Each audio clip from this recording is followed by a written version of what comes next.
День памяти защитника Отечества – это трагический день в истории нашего народа. 26 лет назад сынам Абхазии в очередной раз пришлось продемонстрировать свою храбрость и мужество. Они практически безоружными встали на защиту Родины.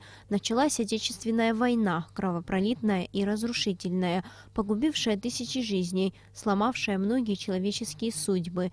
14 августа 1992 года отряды Национальной гвардии Грузии под предлогом охраны железной дороги вторглись на территорию Абхазии.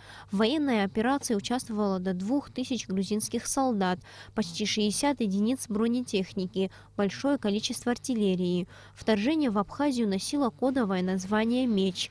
Несмотря на внезапность, противник получил первый отпор от бойцов-резервистов из отдельного полка внутренних войск Абхазии в районе Ахурейского поста.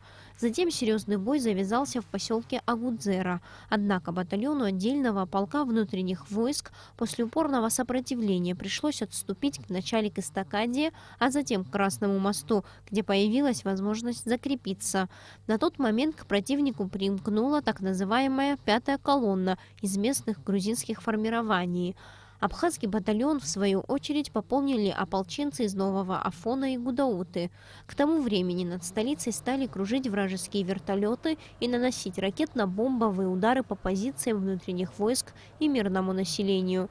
14 августа председатель Верховного Совета Владислав Ардзинба обратился по телевидению к народу Абхазии с призывом встать на защиту своей родины. И именно он возглавляет созданный вскоре Государственный комитет обороны. Агрессия вооруженных сил Госсовета сняли демократическую маску с нынешних лидеров Грузии и показали истинные намерения по отношению к Абхазии. С нами хотят говорить только на языке пушек и автоматов.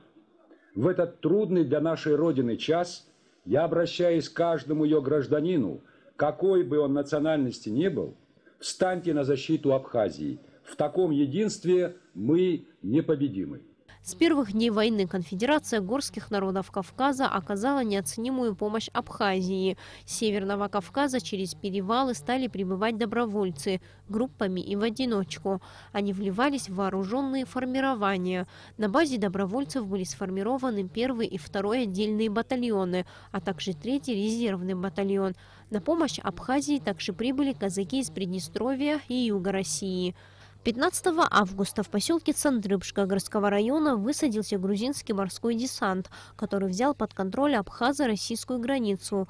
В этот же день для урегулирования ситуации обе стороны договорились, что в течение 3 дней грузинская сторона отведет войска и технику до села Багмаран, а абхазская до реки Гумиста.